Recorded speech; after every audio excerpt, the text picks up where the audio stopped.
Now, let's take a closer look at the partnership itself and how the Netherlands AI coalition actually works.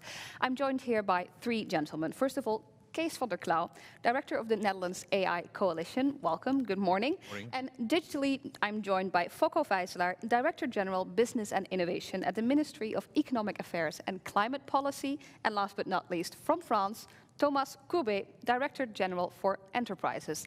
Welcome all, it's lovely to see you here. And of course, for you at home or in the office, again, send in your questions via chat and we'll try and answer those here on stage. To start with you, Mr. Vijzelaar, can you explain a little bit more in detail how the coalition and the collaboration in NL is taking shape? Yes, we have a tradition in the Netherlands of working in public-private partnerships.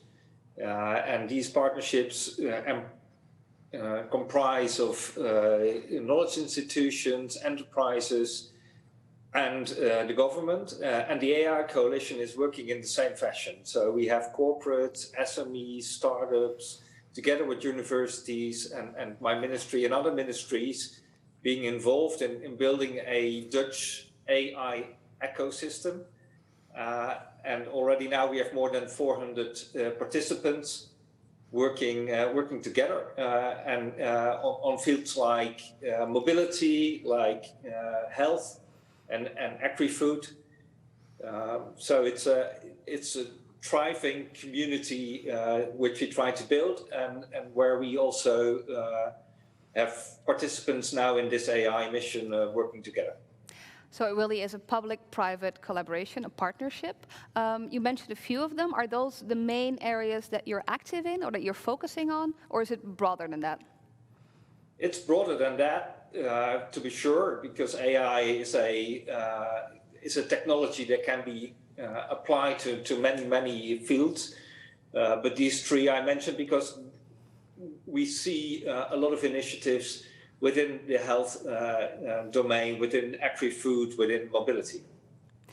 Now, Mr. van der Klauw, I think this is the perfect question for you. So the coalition in the Netherlands, already heard from Mr. Vijzelaar, there is an ecosystem.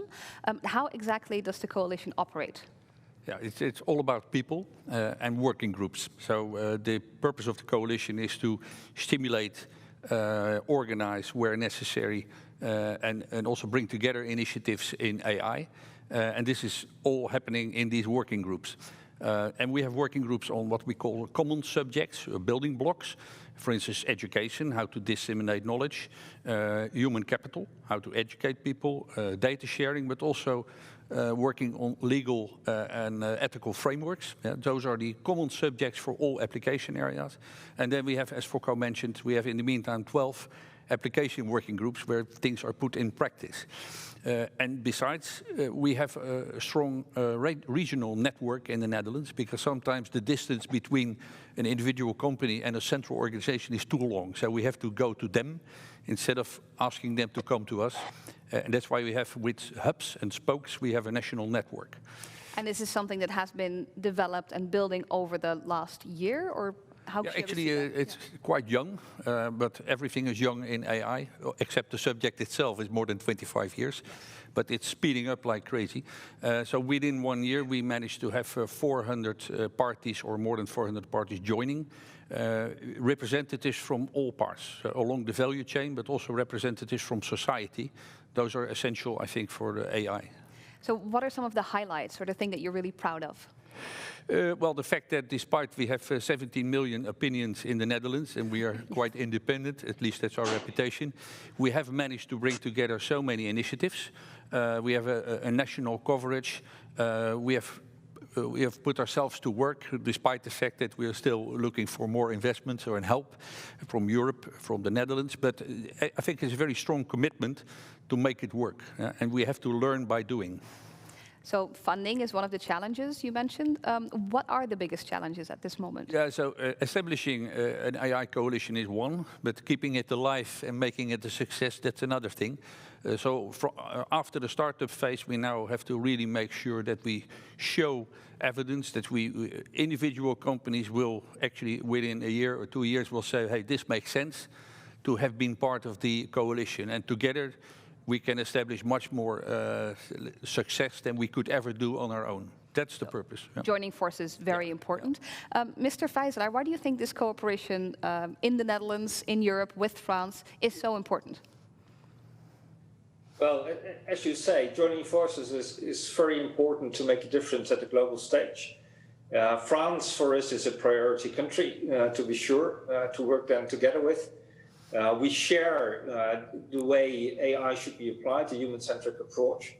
And this leads to not only focus on R&D, but also on the application, purpose for regulation, the standardization, maybe even certification that we can work together on, and which makes us stronger in Europe and as Europe in the global world. And Mr. van der Klauw, 5 years from now, how successful have we been?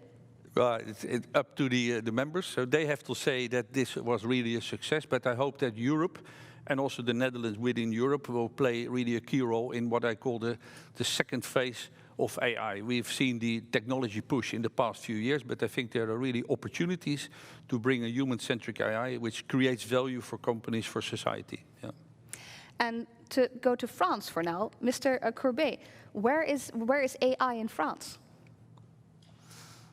Well, as you may know, we have launched our national AI strategy in 2018, and then in 2019, the economic part component of this strategy, and we are now implementing it in different fields. In the field of research, we have implemented and created a network of interdisciplinary institute on artificial intelligence. We also bring support to doctoral students, and we have created chair programs in universities on AI at a quite high level.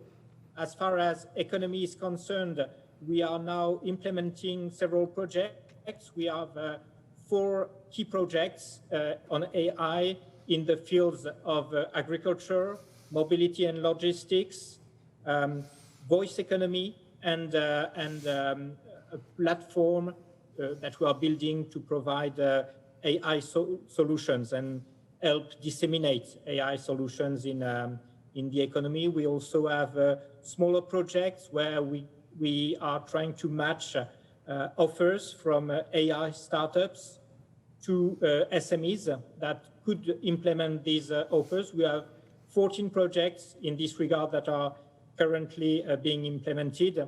And also, of course, we are working on data hubs and data spaces that we can build first. And we have a very important project in health with a health data hub. And we have also another project that is implemented in agricultural data, the Agri Data Hub project, which is currently being implemented and which will be used to develop AI solutions, both for agricultural production, but also for downstream actors. So we just heard how the coalition is organized in the Netherlands through working groups and hubs, and there's regional coverage. Is that similar to how it's organized in France, or does it work slightly different? Well, it's the same spirit, but there are some differences. We have a national coordinator for AI in French, which is embedded in my Directorate General, but which works very closely with the other ministries, defense, research, higher education.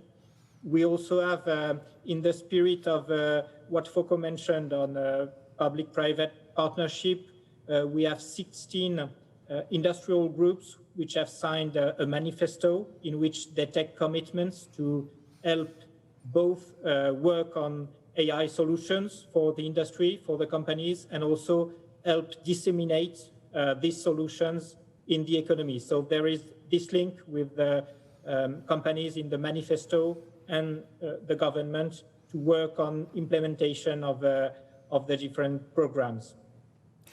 And can you share any of the wins or the successes that you've seen so far? Well, we have a lot of projects going on, and some of them will give results very soon. I can mention as an example, we have launched a breakthrough innovation challenge on certification of AI. We think it is a key element for the future to bring trustworthiness for AI algorithms. And this challenge will deliver this year a platform with very concrete tools for companies which develop AI solutions to ensure security, certification, trustworthiness of their AI solution. So this is a concrete example. We also have with Health Data Hub, another platform that will be dedicated to provide AI solutions for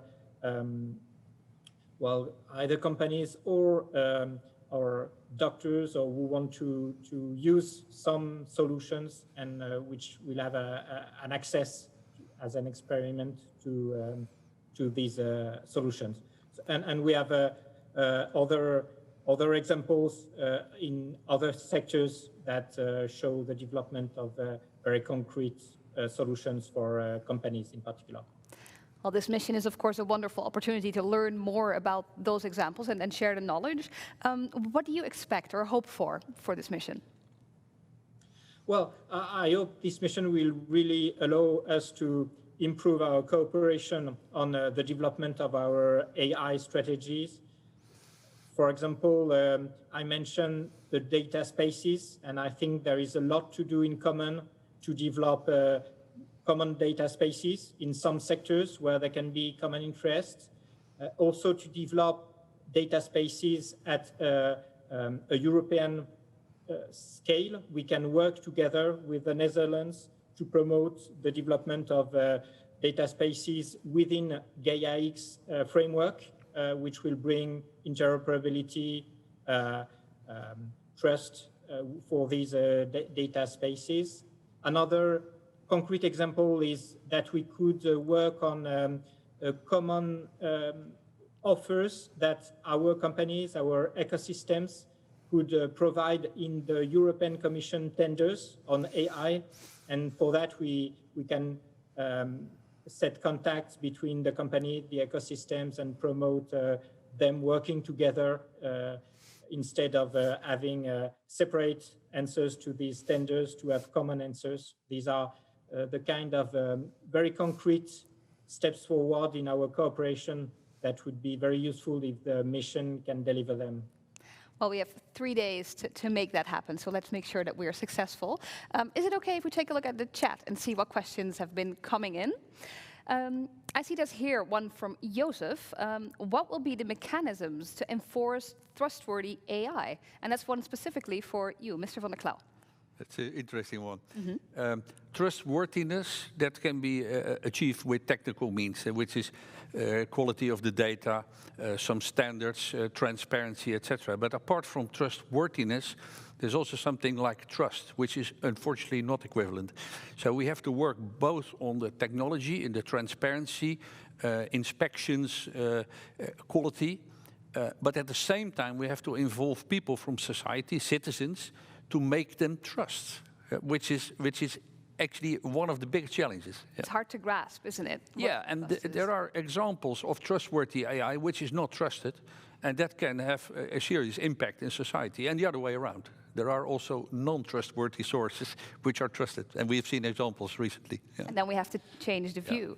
Is that the same perspective in France, Mr. Courbet? Yes, I share the view that it's first, of course, for trustworthiness, a technical question, and I mentioned our Breakthrough Innovation Challenge, which is really working on developing technical tools to ensure trustworthiness and allow certification of AI algorithms. But I very much share the view that it's also simply a question of trust, and in particular in France, there is a very high sensitiveness on even before discussing AI quality, where the data is stored, how its access is controlled. So on very basic elements of the way data will be collected, even before the algorithm works, we have to bring guarantees, and I think it's in the spirit of the Schrems II, the European Court decision, so-called Schrems II. We have to bring very strong guarantees on these issues, and we hope Gaia-X framework can be the main framework in which these kind of guarantees on data can be brought, and then we will have to implement and demonstrate the technical solutions to ensure trustworthiness of the algorithms. Yeah. So Mr. van der Klauw, how far are we getting towards those guarantees? How far are we? How far along are we? Are we getting to the point that we can actually implement them? Oh, actually, AI has been going on for more than 30 years, but it's exponentially growing. So I think we already see now great examples of AI, which is trusted and which really fulfills a good purpose. But it's still in a narrow area. So it's what we call narrow AI, and we still have a long way to go. And that's why we also have research programs in Europe to make it wider scope and to combine from different modalities intelligence. So it's a work in motion. Absolutely. Yeah. Another question that's come in from Ruud. How will the government stimulate the use of AI in the Netherlands? I think that's a good question for you, Mr. Vijzelaar. Yes, thank you. Well, there are several ways in which you stimulate it, but one of the things I want to point at in this regard is that we have a growth fund in the Netherlands, just installed, so to speak. And one of the projects we are promoting there and hoping for a large-scale project is an AI project where we try to get the implementation of AI at the next levels, so to speak, and have the kind of AI labs we have in the Netherlands, the EKI labs, being developed further. And there are excellent examples where we do help to bring the implementation of AI further. And for example, there's the AI lab for biosciences with the chemical company DSM just being installed as one of the examples and one of the first actually in Europe to apply AI to full-scale biomanufacturing. And this is something which we as a government help to develop. And apart from those practical projects, I would say there is obviously also the regulation part and the data spaces part, which were also mentioned by Thomas Cour, which we do stimulate. We are an active participant in the Netherlands in Gaia-X, as mentioned by Thomas. And also Dutch companies are being involved there. We encourage that because we see the need of having common data spaces throughout Europe. We are stimulating that in the Netherlands, but also trying to get that on a interoperable way in order to have a common data space all across Europe and then exploit the internal market. And that's also why it's so important to cooperate between member states, like today between France and the Netherlands, or the coming days between France and the Netherlands, as that creates the scale we need to exploit AI. So finally, if there's one thing that you hope everyone could take away from this mission, what would it be for you, Focko? Well, what I really, really hope, we have over 240 participants, which is a success in itself. But I would encourage everybody to intensify cooperation, find the projects, buy that free or within the European programs, and bring practical steps to the implementation of AI. Mr. van der Klauw, anything to add to that? Hoping for the mission? I fully agree. Let's get to work. Yeah. Let's get to work. I think that's a wonderful way to wrap up our conversation for now. Thank you so much for joining us, Mr. van der Klauw, Mr. Vijzelaar, and Mr. Cour from France.